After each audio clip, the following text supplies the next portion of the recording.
my life is a comeback story. I don't know what I was gonna do. The last job I worked was in the 90s. Have you ever caddied? Never. Are you a golfer? Yes. Show up, keep up, shut up. When I describe my job, what do you do for a living? I walk around the park. And how many miles would you say you walk in a loop? Depends how good they are.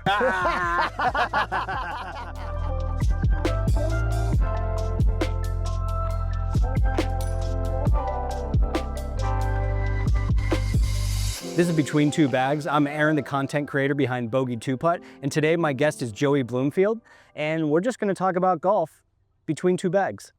So Joey, you and I met at the JM Eagle Championship at LCAB just a few weeks ago, and I have to tell you how this all kind of came about, and I actually have an etiquette question for you too. I literally got up at 5 a.m. to go watch Asterisk Tally play, and she teed off that Thursday morning at what, 7:20? Yeah, I think that was About 7:27 a.m. So I have to ask you an etiquette question because you and Asterisk were coming off the green on like the third or the fourth hole, and I saw the tattoo on your leg of Ben Hogan, and I asked you who that was, and you said, "Oh, it's Ben Hogan," and I was like, "Oh." And then I had a quick like check of myself, and I was like, "Oh my God, am I supposed to be talking to a caddy during a professional golf tournament?" What's the answer there? Okay, so I'm a country club caddy, so I will tell you, as a country club caddy, I don't know the answer. However, before I was really, I was doing it before I started caddying. I volunteered for the LPGA. Okay. So I was a walking scorekeeper inside the ropes, and they do a training before you do your first one. And one of the things they talk to you about is interaction. And this was from the LPGA. You do not engage with the pro. You do not talk to the pro. You do not tell the pro they hit a good shot, ever. Their expectation level is probably different than yours. See, I'm not the only one, No, Joey, that gets upset when somebody says good shot and it wasn't. I've had people literally say, "Hey, good putt," and it lips out Yeah, before it goes into the hole. yeah. So I learned. Okay, so the LPGA is on the same page. They're on the same page. I learned the only time I would say good shot is when it went in the hole. Okay. Then it was a good shot, it went in the hole. Yep. That's it. So that's caddy etiquette. That's caddy What about etiquette. fan etiquette talking to your caddies? So I think, you know what? The fans are how they, they have to have fans to earn their living. Yeah. So I think fan etiquette is totally different. I think it's totally acceptable. As we're getting going in our conversation here between two bags, Joey, tell us about yourself. Okay. So I'm a 58-year-old caddy. I love it. You're the only caddy I actually know, by the way. Oh. And so that's why I was really excited to do this with you today. Okay. Yeah. So I was a stay-at-home father, and then my marriage ended. So I was lost. I actually got a job at Amazon Fresh. I was stocking shelves. Okay. And I don't even remember how long I was there, but I was like, I've got a job. I was so excited, and I got fired. Mm. And it was a misunderstanding, but they have so many people. They're just like, nah, see ya. Yeah. And I was like, how am I gonna, I don't know what I was gonna do. The last job I worked was in the 90s, and I figured I couldn't go. It was the garment industry. I figured everything's changed. It's 2020. And I see on Facebook, LCAB is looking for caddies. An ad. It was Caddie Now, an outside caddy service. Mm-hmm. And I don't believe most of what I see on social media. I just take it for what it's worth. And I thought, well, what have I got to lose? Yeah. If it's not real, then whatever. I didn't lose anything. Yeah. So I replied. And the next thing I know, I got a message. There's a Zoom call. Please join the Zoom call. So I joined the Zoom call, and it was with Caddie Now. And there was probably 50 guys in the Zoom call.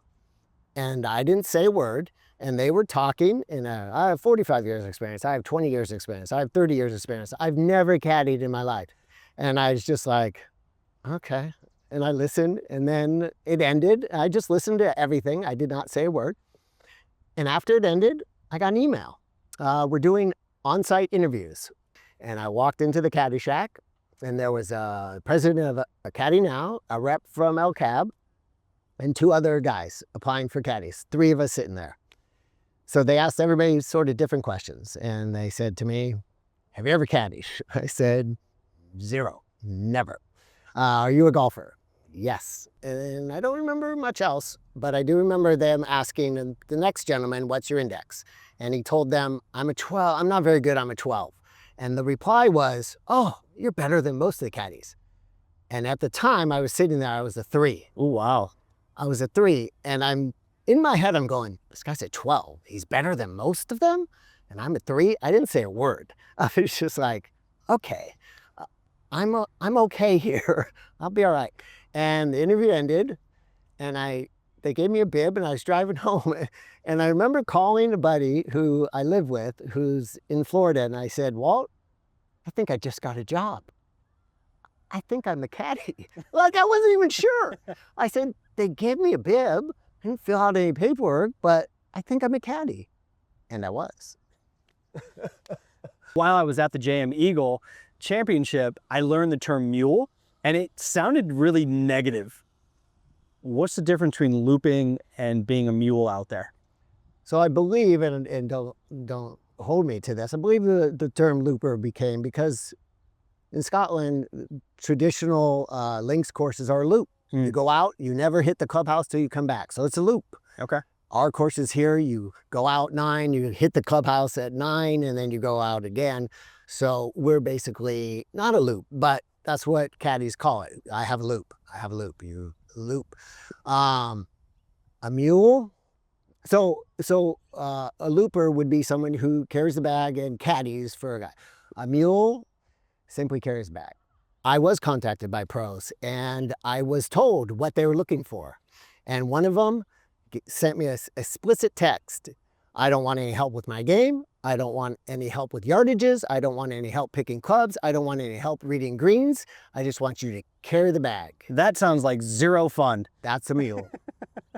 That's a mule. Like, it just sounds awful. I did not go with her.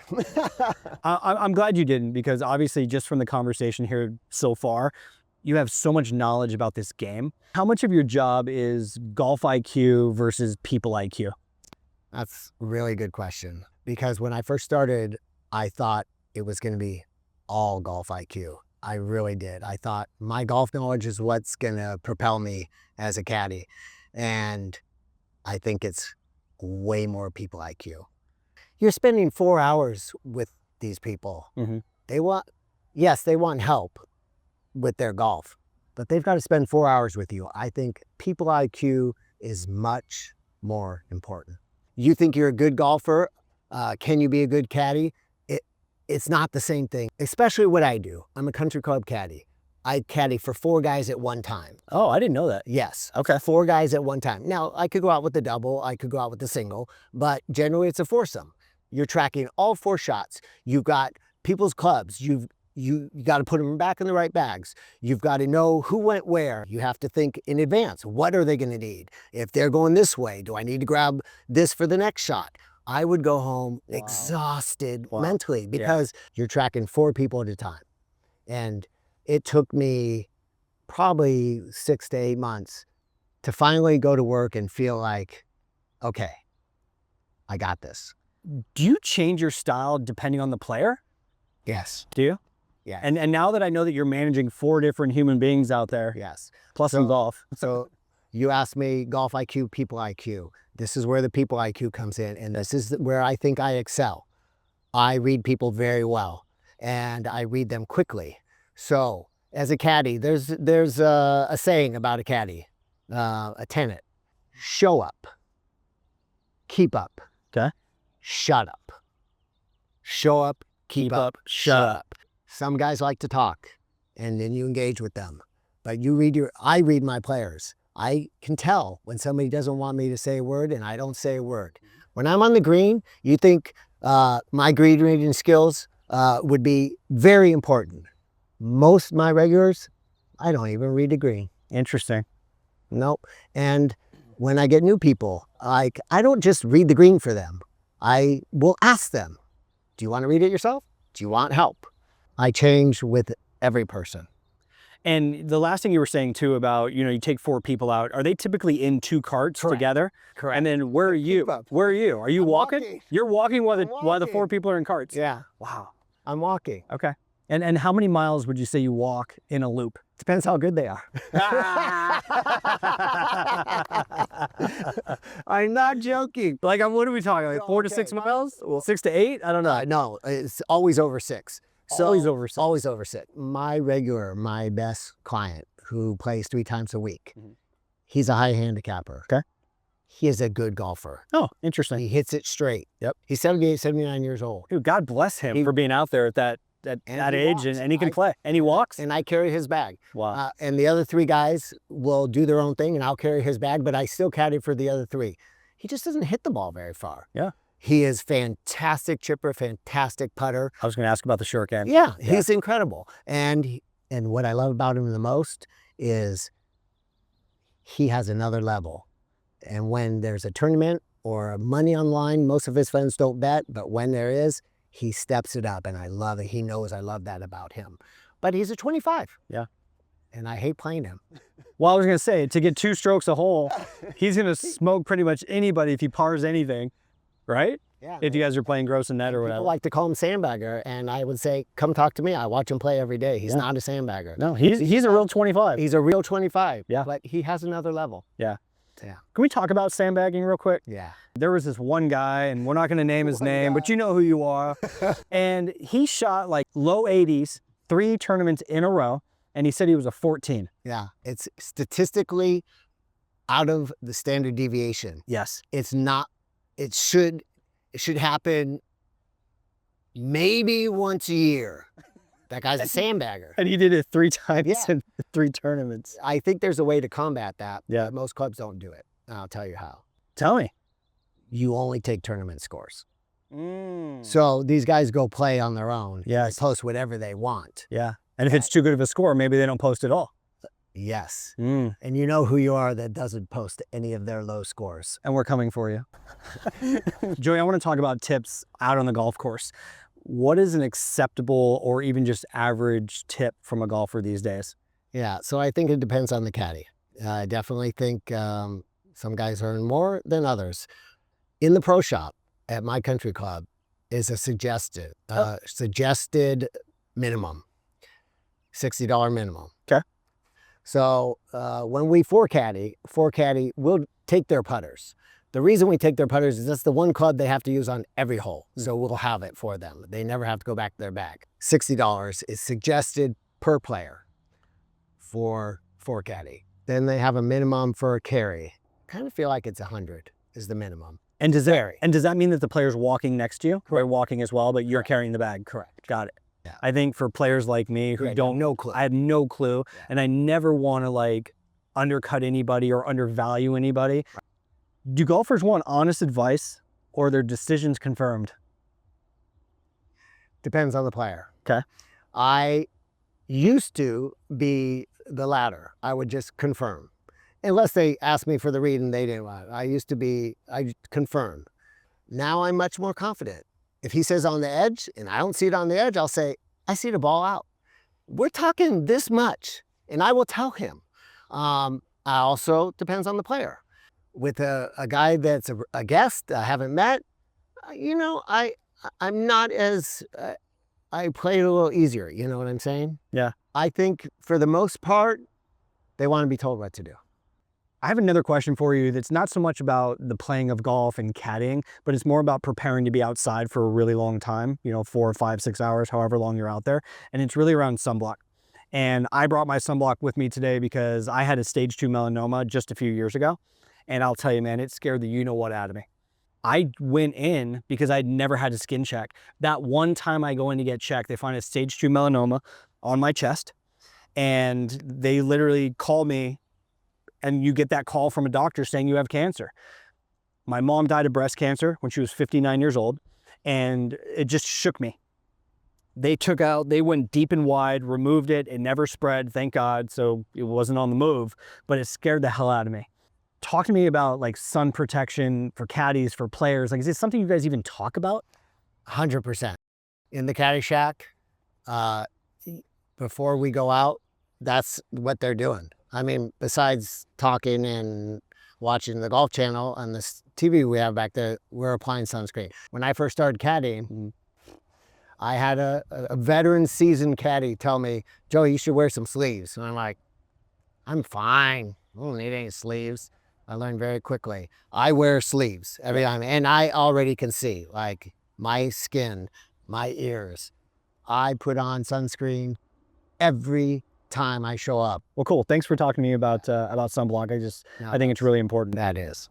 When I'm out on the golf course, it's such a place of just zen and quiet and peace. And I feel like I'm on a 4-hour hike in the nature. And I couldn't imagine getting that fired up out there. I think on the baseball field, when I was playing ball, I got pretty fired up a lot. And it really wasn't good for it.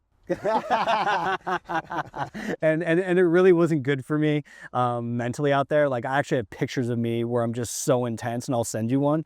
But going out on the golf course is just such a peaceful time for me. I couldn't imagine blowing up at somebody. I've caddied for a gentleman that 4 or 5 F-bombs per hole. I'd love to go out with him. When I describe my job, what do you do for a living? I walk around the park. That's how I describe my job. You're a lucky man. It's so beautiful out there. I think my time at the tournament, it was 8 a.m. on a Thursday morning. There was dew on the grass and the birds were just waking up, and you couldn't even hear the cars zooming by or the airplanes or anything. It was a really, really peaceful morning out there. My job. I understand you have a pretty interesting 1988 World Series story. I do. And I would love to hear it. Yeah. For those non-Dodger fans, that was the Gibson home run series. When I was in college, I worked at Dodger Stadium. When I went to Cal State Northridge, all my buddies did. Then we knew Ron Peronowski. He lived right in our neighborhood. He was a pitching coach. And a gentleman that ran the Ushers lived right near us in Northridge. So my buddies, we used to all carpool down. 1988, my buddy was under the stands at the batting cage where Kurt was warming up. And Kurt said, Matt, go tell Tommy I'm ready. And so my friend Matt walked from the cage, and Kurt, he's ready.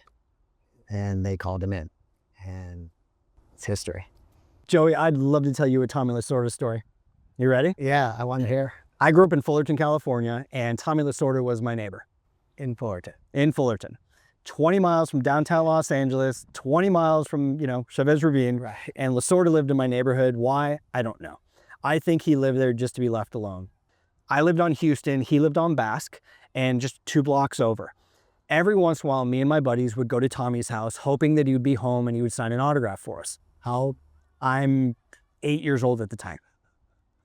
So like 3rd grade Aaron knocking on Tommy Lasorda's door. Okay, I'm scared, I'm nervous, I'm anxious. God forbid Tommy answers the door. And a few times, very few, but a few times Tommy did answer the door. Wow. And it was like, oh my God, that's Tommy Lasorda. And he'd be like, what do you want? And we're like, can we get your autograph? He would open the screen door, sign, and you were on your way. Most of the time though, you would knock on the door and Joanne, his wife, would answer the door. And she'd say, guys, kids, Tommy's on the road right now. He's in Montreal, he's in Houston, he's in St. Louis. He'll be back in a few weeks, but if you want him to sign something, just leave it with me, I'll get it taken care of. So she would put Post-it notes with our names on everything that we brought. Cards, balls, posters, calendars, whatever it was. Wow. Every time Tommy signed for you, he would write to Aaron, a future Dodger, Tom Lasorda. Fast forward to about 10 years ago. I met Tommy at the Beverly Hills Hilton at a baseball scout fundraiser. They do it every year to raise money for the scouts. Tommy was there. And so I waited for the whole thing to be over. Bo Jackson was there that night. Randy Johnson was talking about his scout and all this different stuff. I go up to Tommy after the show and I said, hey, Tommy, I just want to thank you. And he's like, about what? And he looked up at me because he was really short compared to me. Yeah. And I said, you were so nice to me as a boy in Fullerton and I wanted to thank you. He's like, yeah, no problem, no problem. I said, but you lied to me. And he looked at me and his whole face just changed. And he goes, I don't lie to anybody. And I said, well, Tommy, you signed an autograph for me and you said I was going to be a Dodger and I didn't make it. He looks me in my eye and he says, not everyone can make it.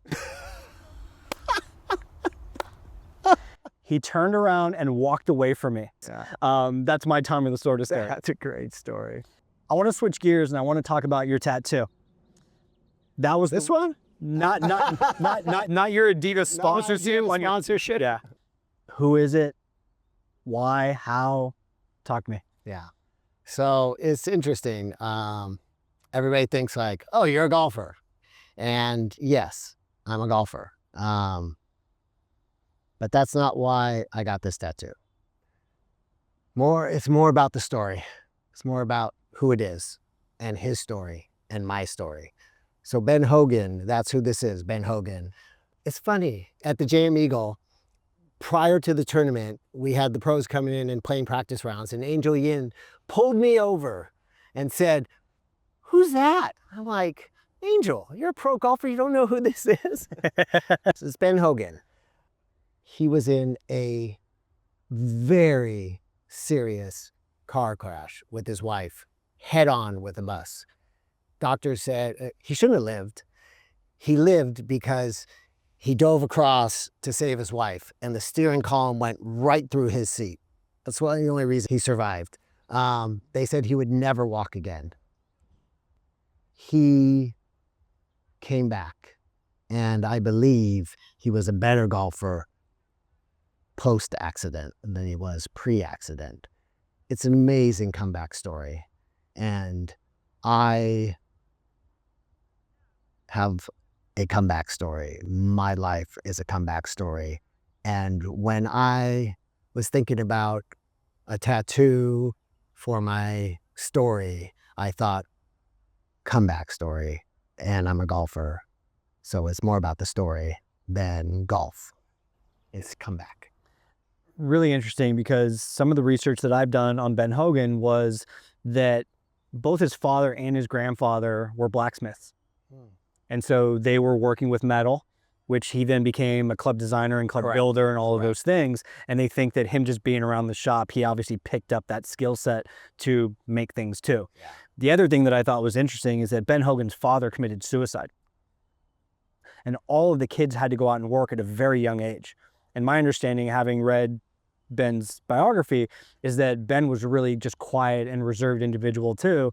And a lot of it comes from his upbringing and losing up his father at such a young age. But he was out working at age like 9, 10, 11, 12 years old, selling newspapers and doing that whole thing. And so his entire family had to really, really hustle along the way. I never knew that. And that really hit me hard.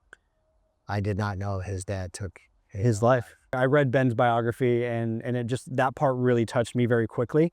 And it really just made me even more curious about him as a human being. And where did he find the competitive edge and just that drive and just all those things that made him one of the greatest. But anyways, yeah, he's definitely on the survivor side of things too, not just in the car crash piece, but also growing up as a kid. That makes this so much more meaningful to me. It's amazing that you just told me that. I never knew that. So Joey, as we wrap things up, I would be remiss to not recognize that May is Mental Health Awareness Month. And if somebody's watching and is struggling right now, what would you tell them?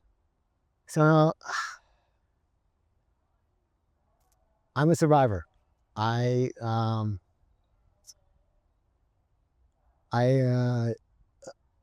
marriage fell apart in 2013, and I gave up on life. It destroyed me. And I sat on a couch for 7 years. I did not move. And I attempted in 2016, and I succeeded at living.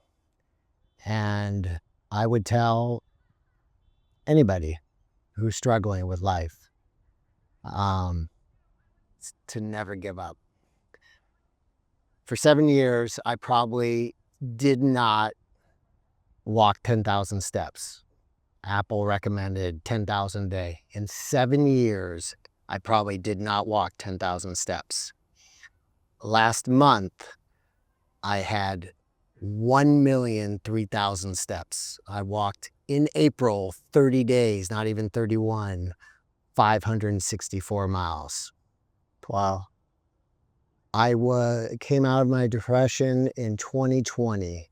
From 2013 to 2020, I was a non-functioning human. And 2 weeks ago, I caddied in an LPGA pro tournament. I am so blessed that I am here. I am so glad that I gave up, but somebody knew that I had some worth left. And I've done a lot of work. I've done a lot of group therapy with other survivors. And I would tell somebody who's struggling, the opposite of depression is connection. Connect. I hibernated. I hid. You need to reach out and talk to somebody. You need to move. You need to move your body. Go for a walk. Get out of the chair. Just move. And don't give up. You never know. Don't give up. Thank you for sharing that. And I have to tell you that I'm really glad that we had an opportunity to connect today. And can I give you a hug? Yeah, 100%. It was really nice to meet you, Beth. Seriously, thanks for doing this, man. Thanks for having me.